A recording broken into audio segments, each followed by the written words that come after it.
Okay, balik putan. Hindi ko pala na-i-post na na-stop ko. So may part 2, part 3 na naman tayo. Putik na talaga. So punta tayo sa sumpa sa mga kautusan. Babalik tayo sa ano bang year to? Year kopong ano nga ba? Hindi ko alam kung anong year yun eh. So mga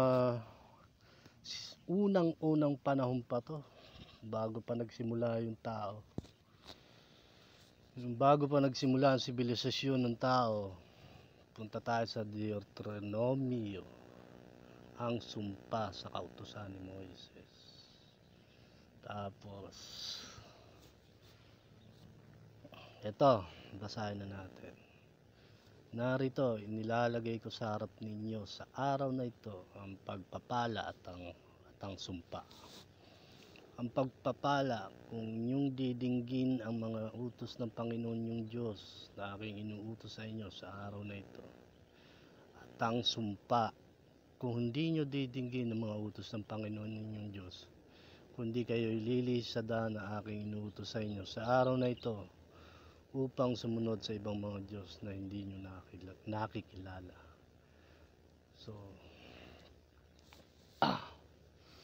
ayoko talaga magbabasa eh. Mas maganda siguro may tagabasa ako. Kasi ayoko magsalita ng Dimetro. Yung nakametro parang ano bang tawag? May tawag din yun sa Biblia eh. Yung sa panukat, yung mga sukatan. So, mas madaling magsalita pagka nagkukwento ka, yung sinasabi mo ng ayon sa Espiritu, iwinawangis natin ang pagsasalita natin ayon sa Espiritu. O sa madaling salita, iniwawangis natin yung sinasabi natin ayon sa mga aral. So, ayun, basahin nyo na lang to ha. Deuteronomio 11:28 to 29. So, ito ang mga binigay sa inyo ng Diyos noon.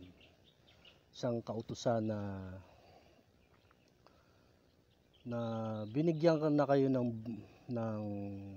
kumbaga ng patakaran.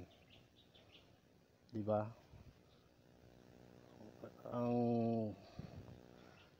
nilalagay ko sa harap ninyong pagpapala at ang sumpa. Ano yung pagpapala? Kung didinggin mo yung inuutos sa'yo ng Panginoon mong Diyos, mapupunta ka sa pagpapala. So, dikit-dikit na to. Ano yung pagpapala? Ito yung biyaya. Dikit-dikit na to. Tapos, pagdating mo sa 28, 11:27 pala to 28. So, sa pagdating mo sa 28, sumunod ka naman sa ibang Diyos na hindi mo nakikilala. Babagsak sa iyo ang mga sumpa. So, anong sumpa na yon? Eto na. Daniel 9:11. At nabuo sa Israel dahil sila ay nagkasala sa Diyos, dahil sumunod sila sa ibang Diyos. So in reality, sa realidad na makikita natin, sino yung mga sumunod sa hindi nila nakikilalang Diyos dito? Patay tayo dyan.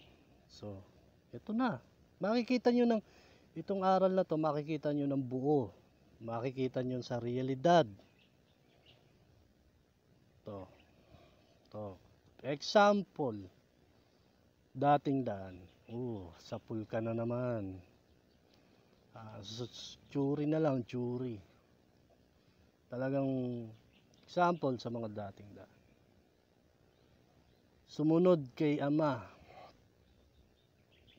di ba Diyos nila yung Ama, Diyos din nila yung si Jesucristo.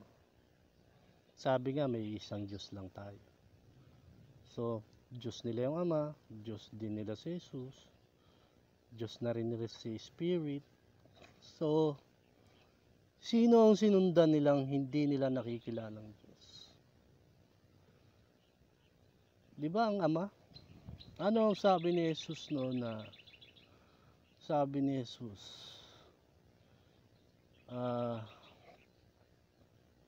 Sa John 7:28. John 7:28. Ako'y sinugo, pero ang nagsugo sa akin ay tunay na hindi nyo nakikilala. Sinugo si Jesus dito para maging representante ng kanyang Ama. Tapos, pinakikilala niya ang Diyos. Sinong Diyos ang kikilalanin mo? Siyempre si Jesus ang kikilalanin ng Diyos kasi siya yung representante sa Ama. Hindi nyo nga nakikilala yung Ama niya. Saan kayo sasamba? Alam nga sumamba kayo sa kahoy o nagpunta dito yung sino to? Nagpunta dito yung mga iglesia ni Gamol o ito yung aral. Kailangang sambahin si Gamol para dito natin sasambahin yung Ama kay Gamol. So, ano nangyari ngayon sa inyo? Marami yan. Nakakatotohanan. Di ba? Sa dating daan, ganun. Luwalhatiin natin si Soriano, luwalhatiin natin si Kiay Buloy, luwalhatiin natin si Manal. So, nakikilala nyo ba yung Diyos? Nakikilala nyo ba? Ako, kilala ko yung Diyos. Kilala ko yung iisa kong Diyos. So dito nangyari yung sa Israel noon na sumunod sila sa ibang Diyos na hindi nila nakikilala. Kaya ang sumpa ay nabuhos sa amin at ang sumpa na nakasulat sa kautusan ni Moises na lingkod ng Diyos sapagkat kami ay nagkasala laban sa Kanya. So ang sumpa ng kautusan na yun na nakasulat sa kautusan ni Moises, ibinigay yun sa mga Israelita. So maraming nagmana ng mga kautusan na yon. Ito na nga yung mga patanga-tangang mga ADD, mga example yun. Nagpahaba sila ng buhok para silang si Sadako. So kasama yon sa sumpa ng kautusan noon. Anong sabi doon sa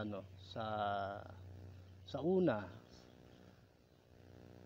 Inilagay ko sa harap ninyo ang pagpapala at ang sumpa. Ang pagpapala ko ang didinggin mo ang utos ng Panginoon mong Diyos. So ang pagpapalang yon ay biyaya. Yun yung biyayang sinasabi dun sa Bagong Testamento, sa mga Bagong Testamento na sinulat, mga inaral doon. Yun yung mga pagpapala na sinasabi. Para sa pupunta na agad tayo. Teka, punta na tayo para hindi masyado. Saan ba tayo? Doon na sinabi dahil sa putang ina ito. Mahirap talaga eh. Magbabasa ako.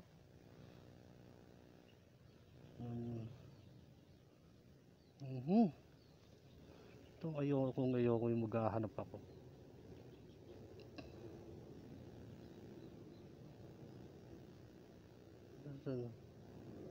Asan na ba yun? Saan na ba? Ay ayoko eh. Ito na naman tayo. Saan na ba tayo? Ito, datapot yung binuhay na ay saan ba yun? Itong ayokong maghahanap ako. Ito. Oo, pinatotohanan ko muli sa bawat taong tumatanggap ng pagtutuli na siya'y may kautusang tumupad ng buong kautusan.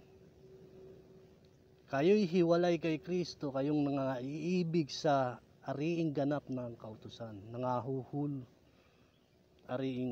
kayo'y hiwalay kay Kristo. Sino yung hiwalay kay Kristo? yung gumaganap ng sumpa ng kautusan na yun.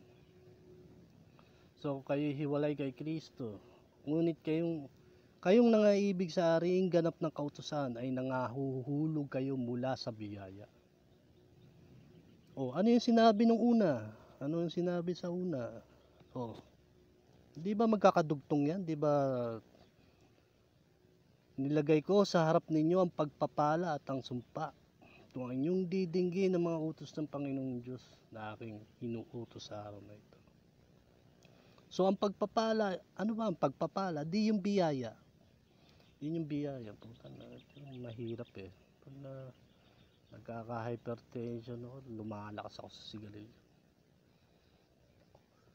Uwi na naman ako. So,